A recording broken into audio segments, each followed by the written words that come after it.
Shalom Bacha, que le bon Dieu vous protège, vous donne la santé, la joie, la prospérité, si Dieu veut.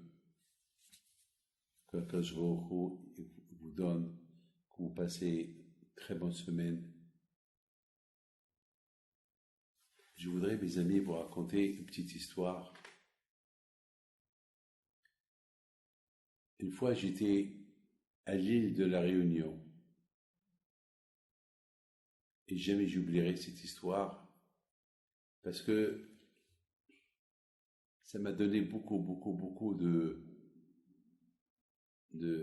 courage et de connaître un peu la grandeur d'Hachem. Lorsque je suis arrivé là-bas, je suis parti 2 fois dans ma vie à l'île de la Réunion. Mais la première fois que je suis parti, il s'est passé que pour inaugurer une petite synagogue, et je devais leur prendre un Sefer Torah. Donc,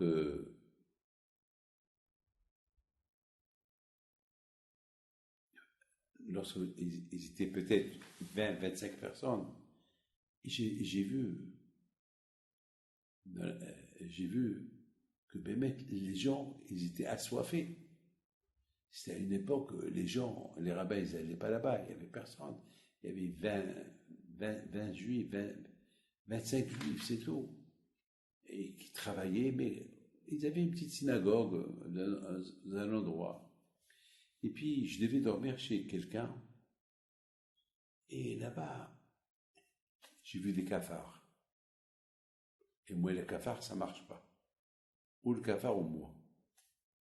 Ou c'est moi qui le tue, ou c'est lui qui me tue. C'est comme ça. J'ai peur. Je peux rien vous dire. Aujourd'hui, je commence à avoir un peu moins peur. Bon, après 72 ans, l'Aïstar. Alors, j'ai pris la décision. Je dis à tout le monde, bon, on passe Shabbat à la synagogue. On dort à la synagogue. Ceux qui sont mariés, qui rentrent chez eux. Ceux qui ne sont pas mariés, qui restent là. C'est la folie, hein? C'est la folie.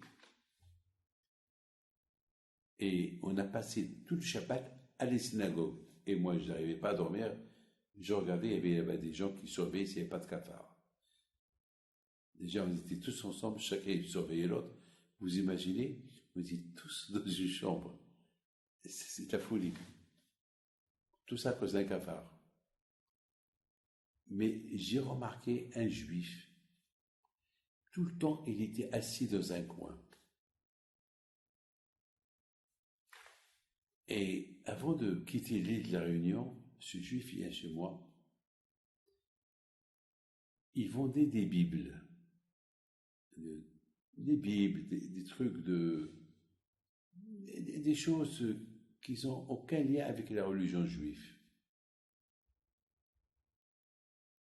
Il vient chez moi et me dit, Rabbi David, je vous ai écouté parler pendant 2 jours et j'ai vu que vous êtes quelqu'un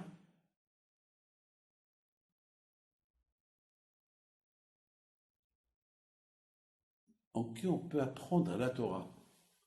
En plus, tu nous as raconté des histoires sur votre grand-père et des histoires de chaque jour. Et je ne vois pas qu'est-ce que je fais ici. Alors je lui dis, mon fils, c'est à toi de décider de ta vie quoi faire. Il m'a dit, ben, je vais retourner en France.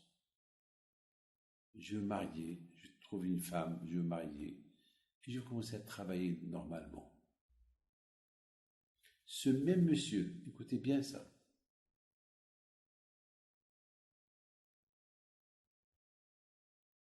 lorsqu'il est arrivé en France,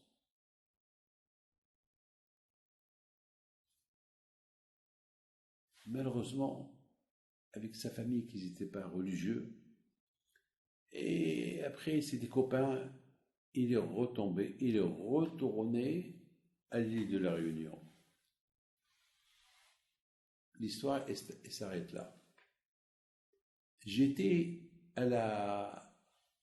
Comme je vous ai dit, je suis parti 2 fois à l'île de la Réunion. Je repars une 2e fois. Et c'était au Kenya. L'avion Air France, il s'est arrêté au Kenya.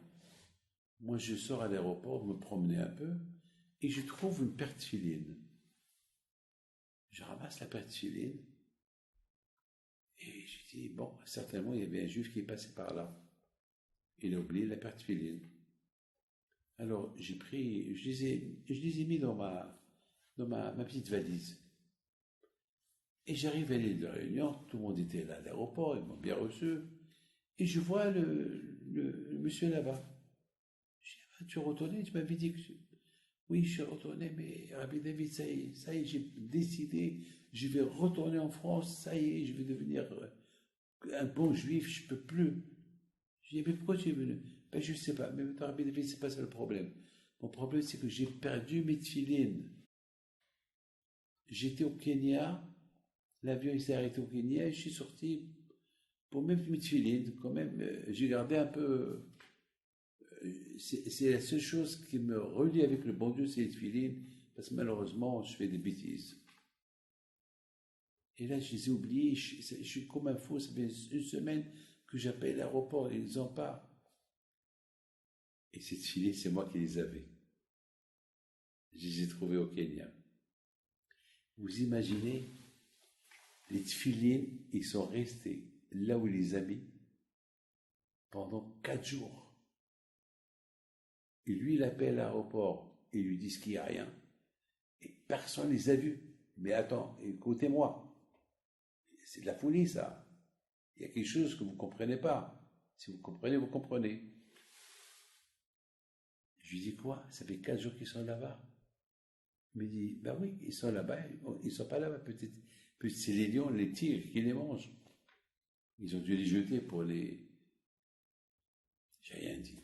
Je dis, bah, prie, si Dieu veut, avant que je retourne en France, tu vas les trouver. Moi, je suis parti pour 1 jour, 2 jours. Et voilà, mes amis, au retour, tout le monde qui m'accompagne à l'aéroport, lui aussi m'accompagne, il pleure. Rabbi David, alors il n'y a rien. Ah, ça va, tu vas les trouver. Vous savez, avant de liquider, je lui dis, ouvre la valise. Et il ouvre la valise, il trouve cette filine. Il fallait voir comment il a crié. Il fallait voir comment il a crié de joie. Tout le monde qui le regardait. Là, je lui dis, mais tant que tu es tellement content de tes retrouvailles avec Filine, alors, n'oublie pas Hachem. Voilà, mes amis, que le bon Dieu protège, vous donne la santé. Et moi, lorsqu'il m'a posé la question, il m'a dit, mais pourquoi tu m'as fait ça? Pourquoi pendant 4 jours tu m'as rien? 2 jours tu m'as... Je voulais savoir combien tu aimais les tefilines. Alors, là, je comprends que tu les aimes tellement. Alors, retourne au Hachem aujourd'hui, il est marié, des enfants, il est très bien. Mais il travaille toujours avec l'île de la Réunion. Il a trouvé quelque chose à faire. Pour Hachem, il est dans la Torah et tout. Que le bon Dieu vous protège et vous donne la santé et la joie. Amen.